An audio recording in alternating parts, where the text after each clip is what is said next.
Oke, soal pertama ini ada dua buah cermin. Ada cermin 1 dan cermin 2 yang disusun membentuk sudut. Nah, di antara cermin diletakkan sebuah benda. Ternyata benda tersebut membentuk ada 1, 2, 3 bayangan. Jadi, untuk mengerjakan soal seperti ini, langkah pertama kita cari tahu dulu nih sudut cerminnya berapa. Sebenarnya tanpa menghitung, kita sudah bisa tahu ya teman-teman sudutnya. Karena dia membentuk sudut siku-siku, maka sudut di antara cerminnya ini 90 derajat.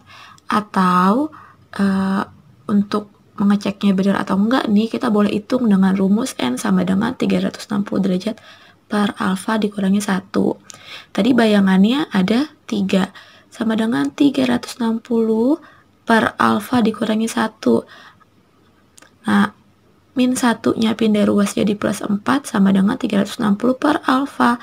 Jadi alfanya sama dengan 360 derajat bagi 4, yaitu 90 derajat. Nah, ternyata sama ya. Jadi kita kalau mau mempersingkat waktu ya nggak usah dihitung, karena udah jelas sudutnya siku-siku pasti 90.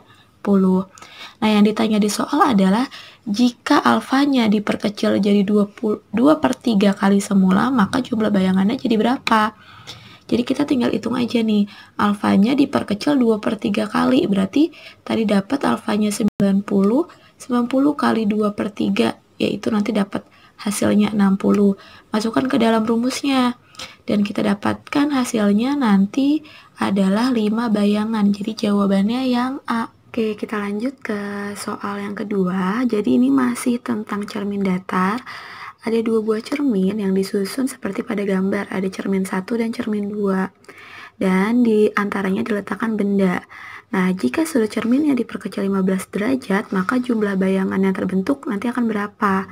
Sama seperti soal sebelumnya, untuk mencari soal seperti ini, kita harus tahu dulu nih, sudut antara kedua cermin tersebut berapa. Karena di sini itu belum diketahui, jadi kita nanti akan mencarinya, tapi kita tulis dulu nih yang diketahui apa sih dari soal.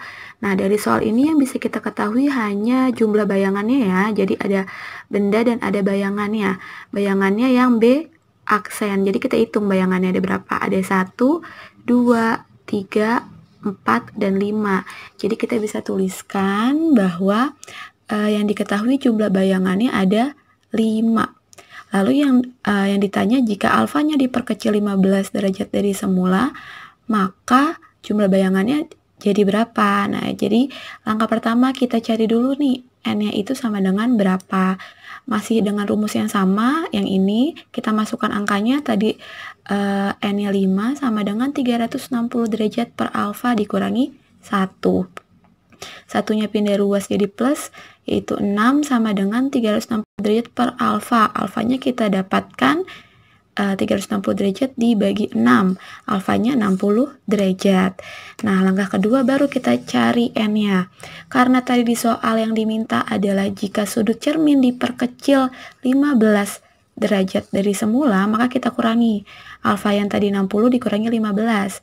Dapat 45 derajat. Baru kita cari jumlah bayangannya dengan rumus ini. Masukkan angkanya 360 derajat per 45 dikurangi 1. Sama-sama kita bagi 9 teman-teman. Ini 5, yang ini 40. 40 bagi 5, 8. 8 dikurangi 1, 7. Jadi jawabannya yang B. Oke, kita bahas soal selanjutnya, yaitu ini tentang hipermetropi. Jadi ada Ahmad dan Budi.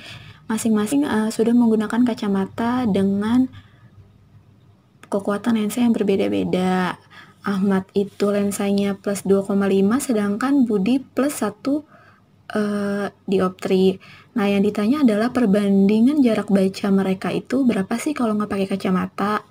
Nah, ini kan sudah jelas ya di soalnya hipermetropi. Jadi kita cari tahu dulu yuk apa aja yang diketahui. Nah, dari soal kita tahu bahwa kekuatan lensa punyanya Ahmad, simbolnya itu P, kekuatan lensa A ini punya Ahmad tadi 2,5 dioptri. Sedangkan kekuatan lensanya Budi itu 1 dioptri. Dan mereka berdua ini hipermetropi ya. Yang ditanya adalah perbandingan jarak baca Ahmad dan jarak baca Budi saat nggak pakai kacamata. Nah, karena dia hipermetropi, jadi kita pakai rumus kekuatan lensanya yang ini. P sama dengan 100/25 dikurangi 1 per PP. PP-nya ini jarak baca. Kita cari satu-satu dulu nih. Pertama kita cari dulu punyanya Ahmad.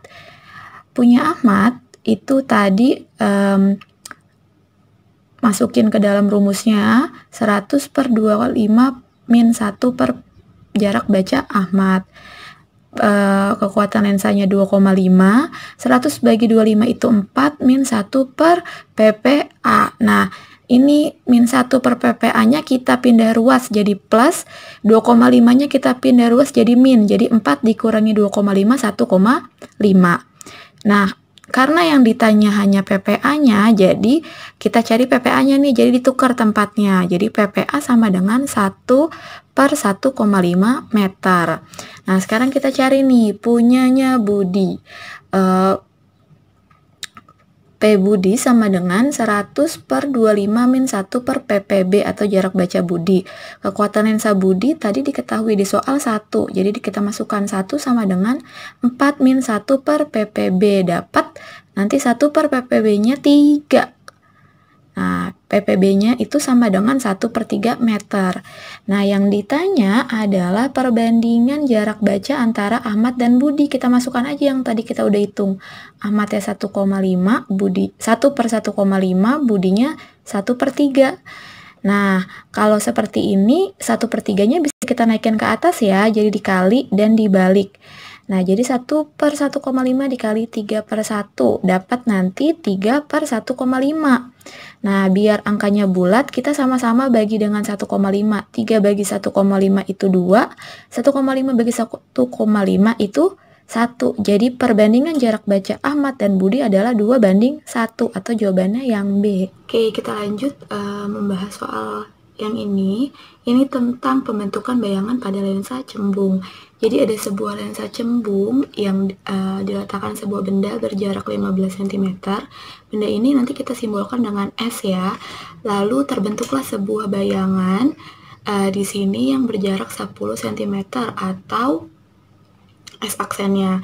Nah, untuk mengerjakan soal seperti ini, langkah pertama kita cari tahu dulu nih titik fokusnya berapa sih. Nah, jadi langkah pertama kita cari tahu dulu nih titik fokusnya berapa. Dengan rumus 1 per F sama dengan 1/S ditambah 1/S aksen.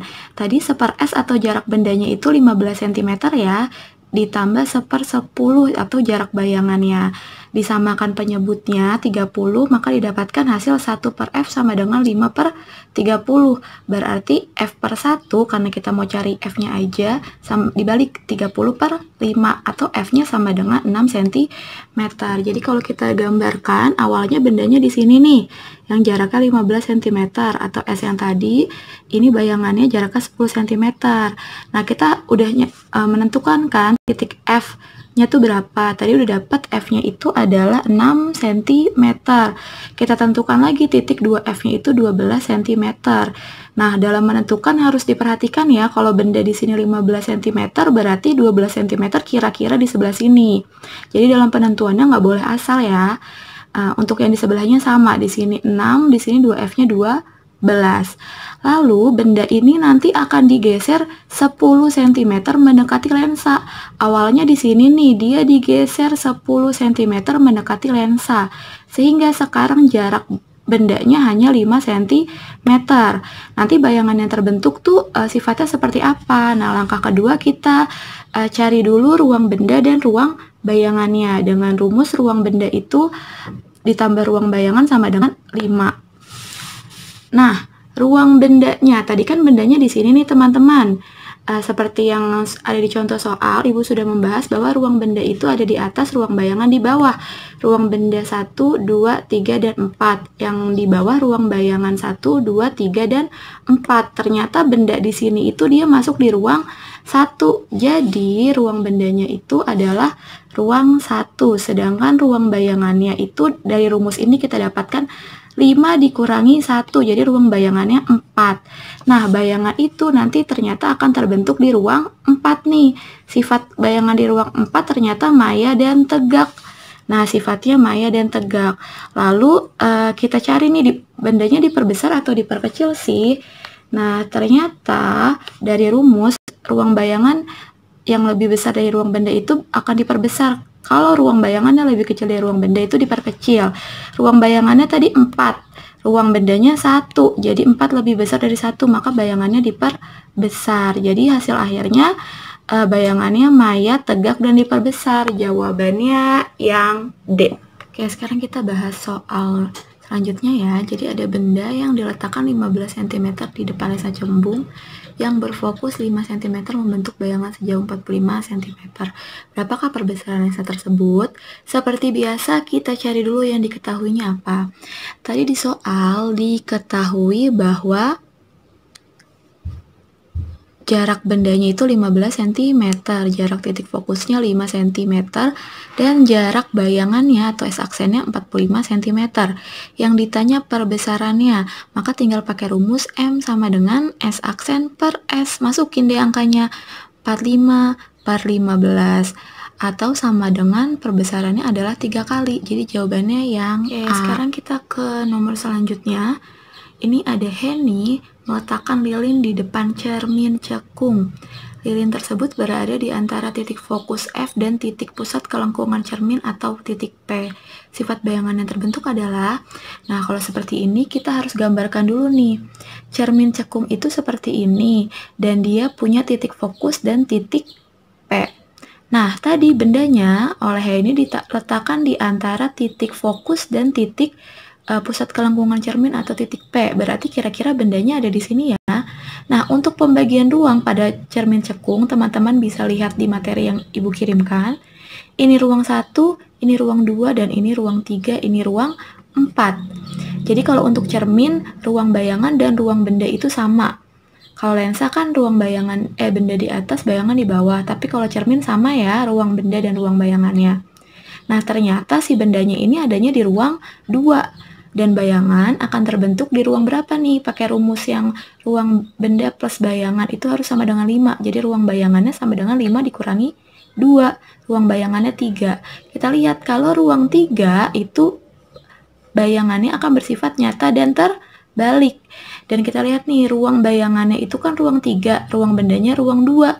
3 itu lebih besar dari 2, jadi ruang bayangan lebih besar dari ruang benda, maka bayangan akan diperbesar. Jadi bayangan yang terbentuk adalah nyata, terbalik, dan diperbesar, atau jawabannya yang B. Soal terakhir ya, ini tentang kelainan pada mata. Jadi ada Agus dan Lingga yang tidak bisa melihat benda jauh, atau artinya dia rabun jauh. Rabun jauh itu miopi.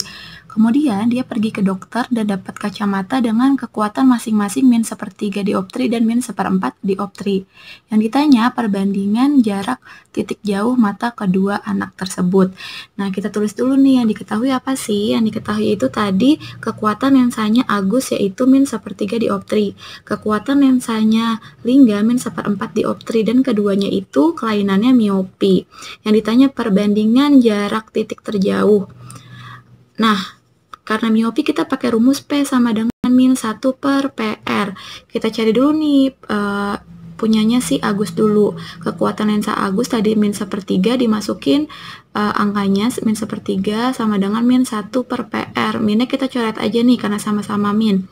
Yang ditanya PR-nya Agus atau jarak titik terjauhnya Agus. Jadi kali silang aja. 3 kali 1 dibagi 1. PR-nya Agus 3.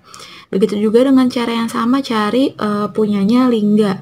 Lingga itu tadi kekuatan lensanya min 1/4 ya. Maka kita cari PR Lingganya ini 4 kali 1 dibagi 1. PRL-nya 4. Jadi perbandingan titik terjauh Agus dan titik terjauh Lingga adalah 3/4. Jawabannya yang C.